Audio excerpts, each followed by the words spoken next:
Brains work in all different ways. It's actually one of the most wonderfully amazing, beautiful thing about humanity. The challenge, though, is understanding the diversity of brains so that we can actually work together effectively. And this week, my guest is going to help us understand and break myths about neurodivergence, and specifically folks with autism, so that we can build workplaces that work for everyone. Today's guest is Clain Udy. Clain is rebranding the way society views autism and shifting our perspectives from deficit-focused to one that sees autism through a strength-based lens. As a father of a high-functioning autistic adult son, Clain has spent over 2 decades researching and investigating what it takes to help his son and other autistic individuals have successful, meaningful careers. Clain's new book, Rebranding Autism, A Guide to Seeing Strength on the Spectrum, details his journey from initially thinking that he had to fix his autistic son to wholeheartedly embracing his son's beautifully unique strengths. Don't forget to hit that subscribe button. I share new episodes and other tips for managers every week. Now here's my conversation with Clain. Thank you so much for joining me today, Clain. I'm really excited to talk about how to support and create an environment where people with autism can really thrive in the workplace.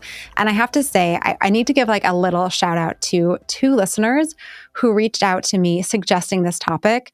And I am so glad that they did, because I have been learning more, and I read your book, and I definitely had misconceptions about people with autism, and I'm really happy to finally be addressing this. So thank you so much for joining me today.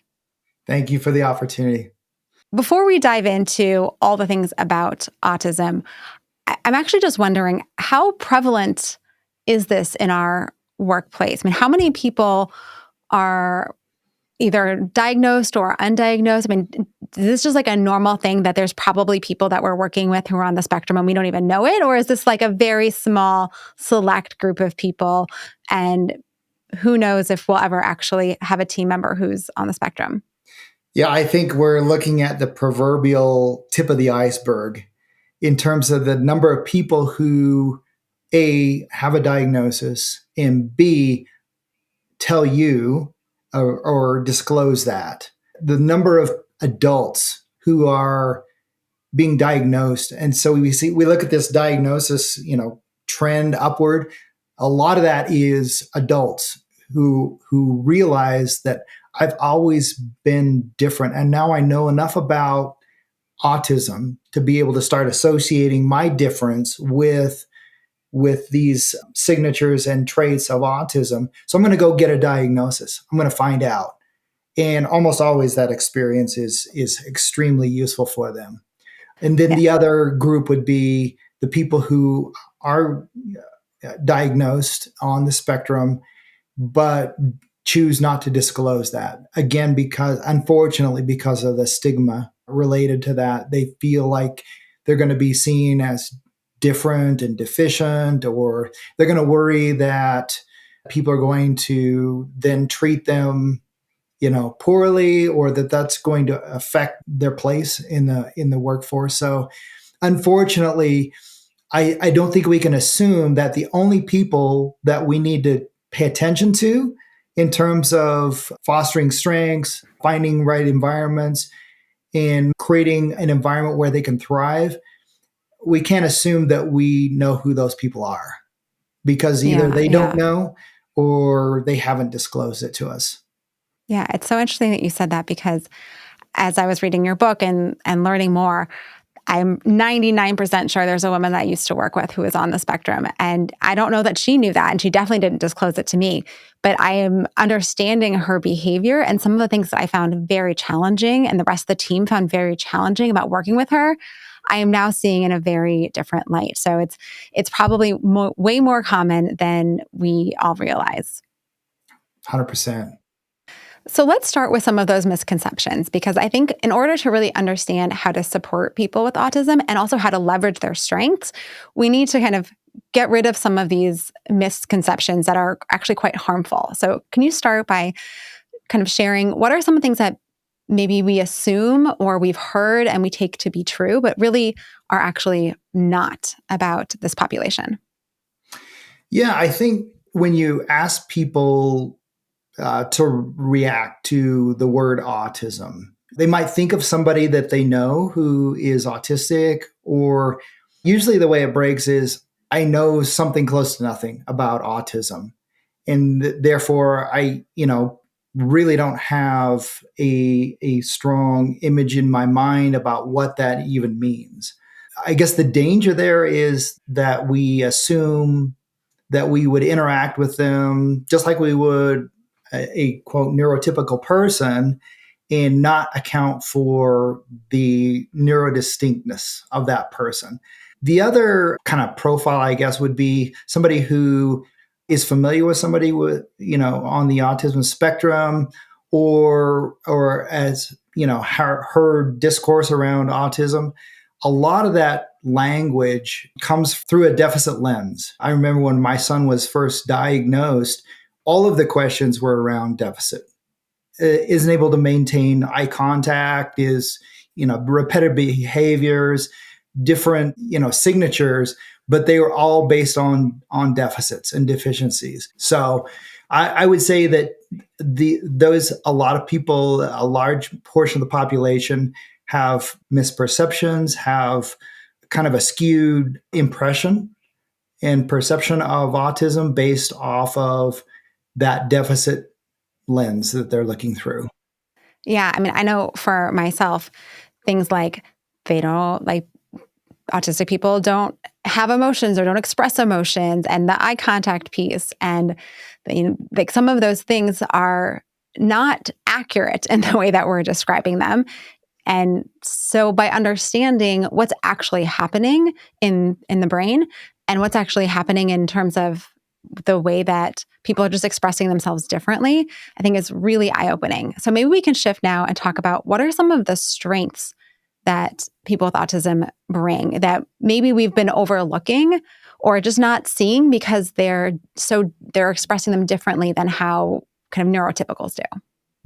Yeah, I think that actually some of the deficiencies, if you will, are actually the inverted to be strengths. Some of the signatures, I have 15 signature strengths in my book, Rebranding Autism. Anything from attention to detail, and exceptional memory, analytical thinking, pattern recognition, maybe a fixation with routine. That is actually, some of those are actually, if we look at things like fascinations, a lot of people on the spectrum have very, very specific fascinations with insects, with Pokemon, with, very specific with trains, World War II weapons and vehicles, and that sort of thing. That can be parlayed or interpreted in the inverse to say they have deep knowledge and they have exceptional memory, and they have incredible passions around very specific things, that go far and away beyond what most of us experience. And I think it's extraordinary. I think that, when I first received the diagnosis of my son, the first thing that came to mind was Rain Man. That's all I knew about it at the time. This was in the year 2000. And just thinking back about that movie, which I believe was the early 90s that it came out, but it was the only point of reference that I had at the time. And I think about that story and how the perception and the brand of the way Raymond Babbitt was seen by his brother and by the viewers changed dramatically. And it was all based on the realization of his extraordinary strengths. That changed everything. Yeah, when you started, there was a scene in the restaurant in my mind where the waitress dropped a box of matches, and it was a box of 200, toothpicks. And within seconds, he said 196. and the box said 200, and she said that she had dropped 4 matches or 4 toothpicks before.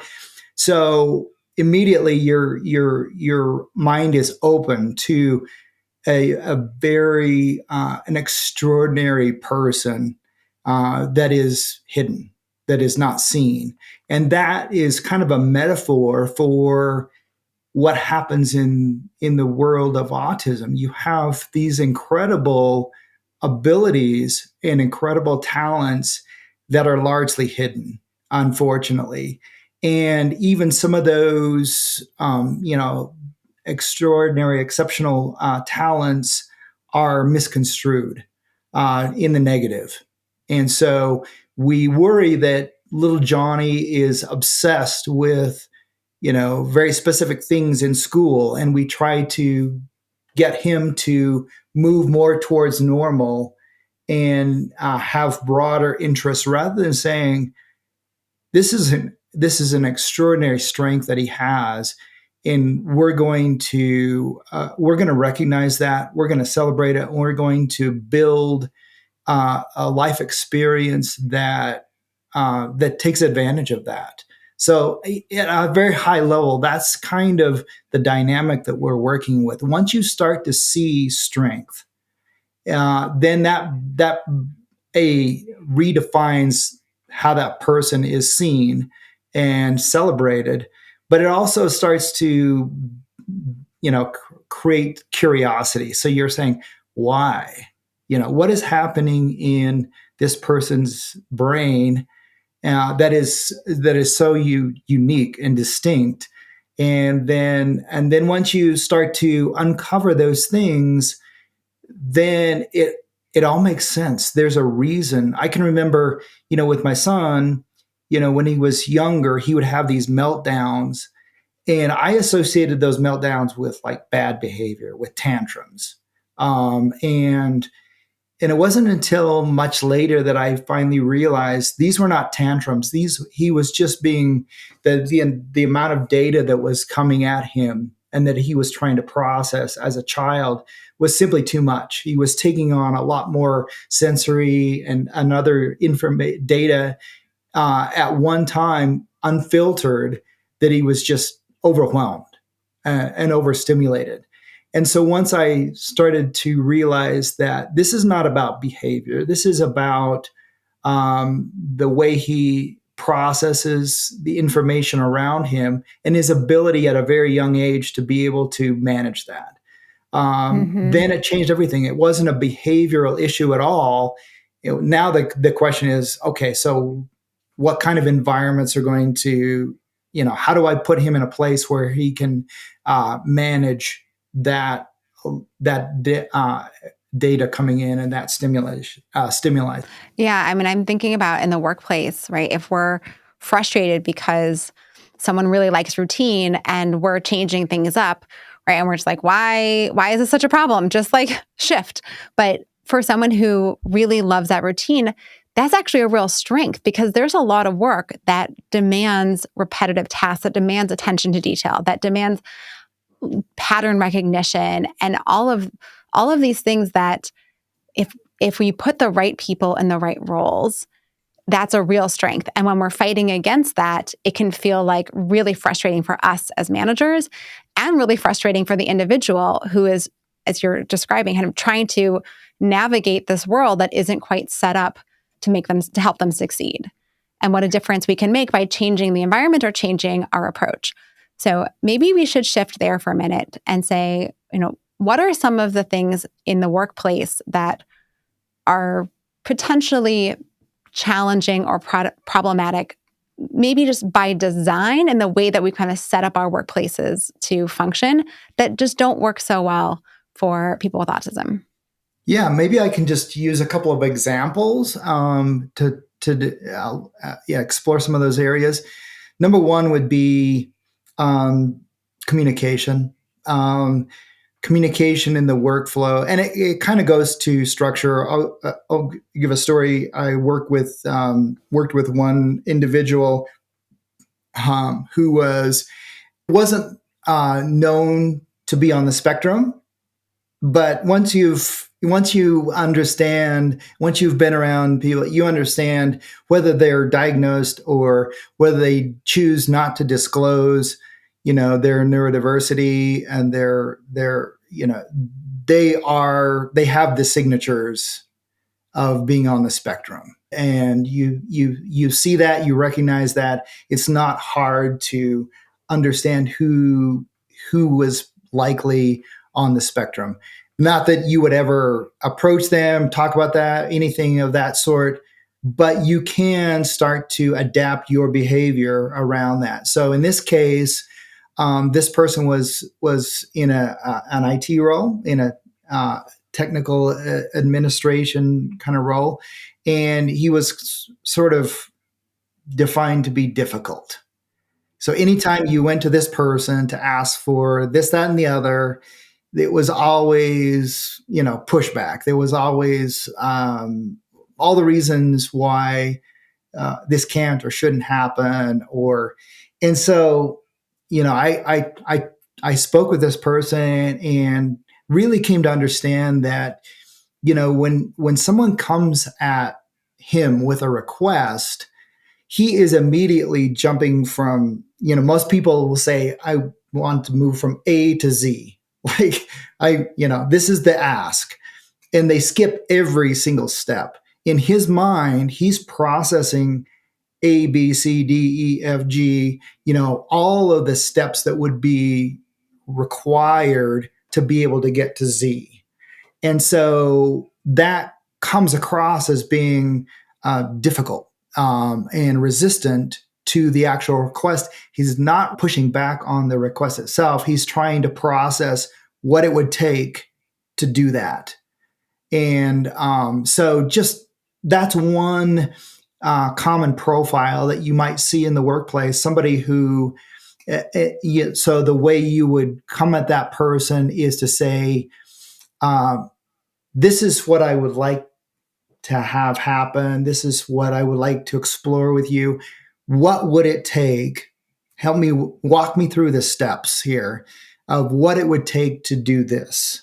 And then that's a task, a cognitive task that they can respond to, and it frames the conversation differently. So just understand that a lot of the assumptions we make about, in terms of what we're asking them to do, someone who is either stated or you suspect to be neurodiverse or on the spectrum, you need to come at them within their frame of thinking, within their within their cognitive frame set.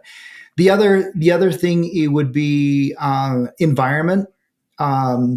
So in the First Ascent program that I run, you have different levels of stimulation, all the way from lights, people, noise, and so people are gonna react to that environment, and they're gonna not even potentially know how they're reacting to that environment. And so if you see somebody who is on the spectrum, most of the people the young adults who go through our program, we have an assessment for them that looks at environment. And one of the one things I've understood, it's fairly rare to find somebody who is just okay with all sorts of lights and people and noise and chaos.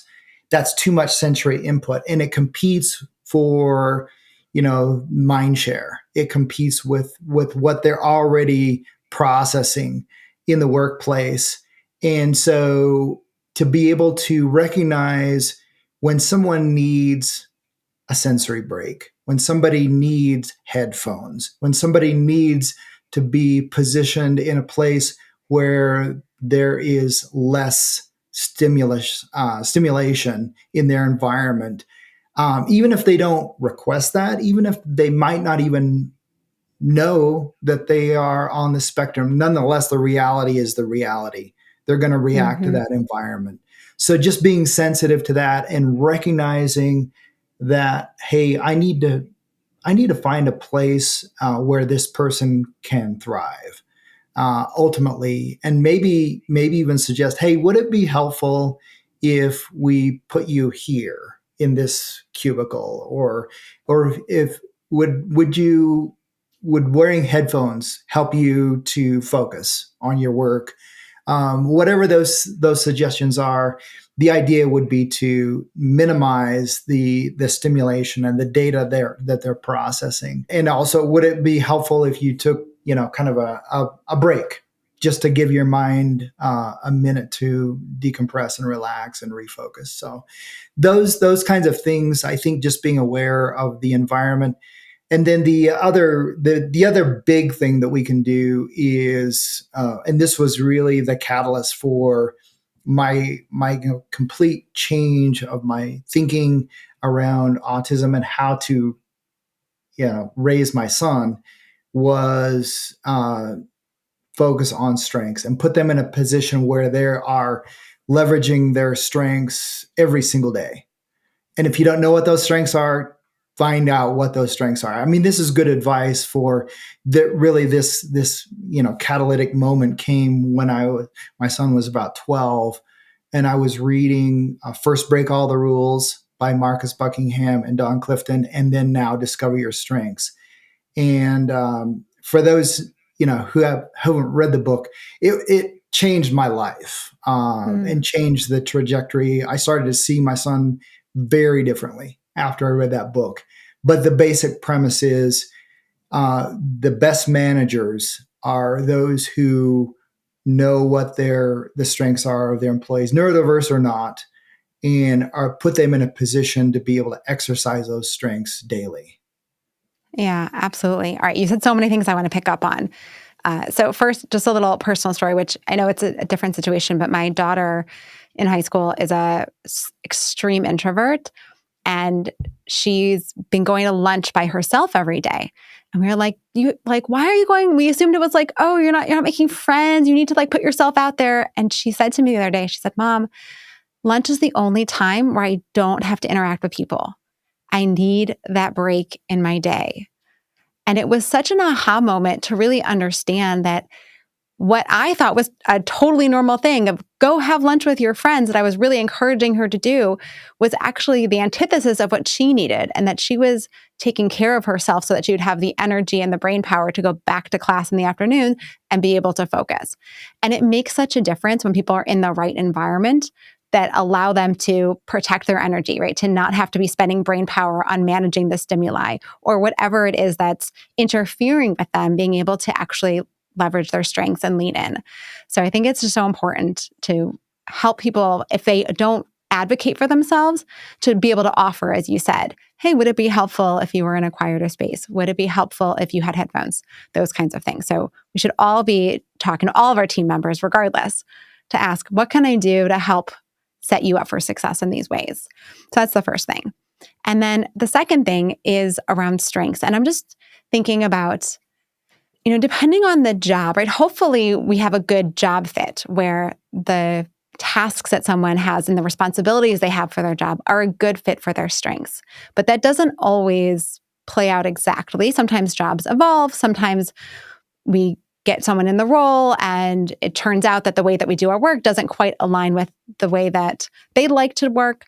And I'm just wondering if you have any thoughts on how we can support folks where, if we're in a fast-paced environment and things are constantly changing and that's hard for them.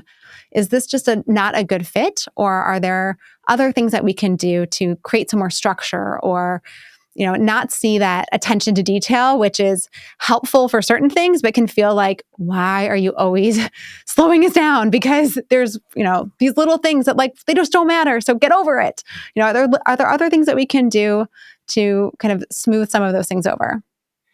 I think what's true of folks on the spectrum is the level of calibration and awareness needs to be greater than I think most of us, including folks on the spectrum, have a general alignment. We know generally what kind of a job, what kind of a career is going to work for us. Though I will contend that a lot of us do a lot of stumbling around trying to find that space where we're going to thrive. And some of us don't ever find that, honestly. Mm-hmm. We're making practical decisions, and we're faced with kind of an opportunity, and we take that opportunity because it's there and it seems attractive, may not be aligned to our strengths or the kind of environment that we're going to thrive in. We take it nonetheless, and we do these default moves throughout our career. Mm-hmm. That is terrible especially awful for people on the spectrum, because the level of calibration in terms of job fit and in terms of environment is greater, because their strengths are and their interests are asymmetric. What they're good at, they're really good at, and what they're not good at, really not good at. So most neurotypical people can make it adaptations. They can, they have a support network that they can rely on to help them navigate those kind of gaps or those inconsistencies. Folks on the spectrum need to be dialed in, and they might not understand that themselves. So the book has a chapter on how to discover the strengths of the people on your team, how to calibrate the kind of work that they do, or the environment that they're going to be working in. It's a guide for doing that for a manager. But yeah, ultimately, if someone is just in the wrong job, the wrong career, they're not going to be happy. Their longevity is not going to be there. They won't last in the job. Let's be honest. And then after several abortive attempts to try to integrate into the workplace and failing, then they're going to lose motivation. They're going to lose their self-confidence and their ability to, and they might even just check out. Yeah, I can totally see that. And it's really the same for neurotypical folks, that if it's not the right job, right, as a manager, your job is to help them understand what their strengths are and what's really going to make them happy and where they're going to really thrive, and then help them move on to the right place, whether it's changing their role within the organization and putting them into a new position, or helping them find something else that's a better fit. But either way, it sounds like it's even more extreme for folks who are on the spectrum. But we have to start to wrap up. So, Clain, can you tell us about a great manager that you worked for and what made this person such a fabulous boss? Well, there's actually two, and both for the same exact reason. But my current boss understands my strengths and puts me in a place where I can exercise those strengths. The other boss was my first professional boss. I was a consultant in the Dallas-Fort Worth area, and worked within this team of 40 people who did instructional design. We developed training for different businesses as a consulting organization. He saw my ability. He described me as a kite. He said, "You're like a kite. You're bright. You're colorful. You sort of just subtly move in a dynamic way up there, but you're also very grounded.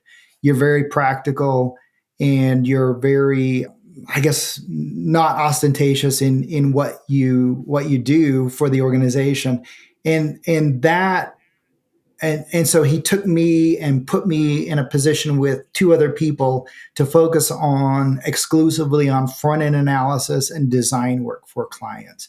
So not development, because he recognized this combination of creativity and analytical thinking, and he put me in a place where I could thrive in my position. And so it goes back to what we're talking about. People who take the time and are keenly interested in what your strengths are, and then putting you in a position to thrive in those strengths. Yes, yes. And where can people learn more about you and get a copy of your book and all that jazz? Yeah, so a couple of things. The book is called Rebranding Autism, a guide to seeing strength on the spectrum. The first part is memoir, just to sort of frame things up. And then the second part is how do you grow, and develop strengths at home, in the community, in schools, and in the workplace. And then Autism Elevated is our website. So the website is devoted to changing the narrative around autism and changing the narrative starting with in the home, starting with individuals, the way they see themselves, because that's where the rebranding starts. And then our flagship program, First Ascent, is a program that's designed to help young adults, or adults for that matter, align to a near ideal career, chart their course toward that career, and prepare for and ascend into that career. Great. Well, thank you again so much for joining me today. I definitely have learned a lot from you, and I really appreciate it. Thanks so much for having me. This was delightful. Thank you.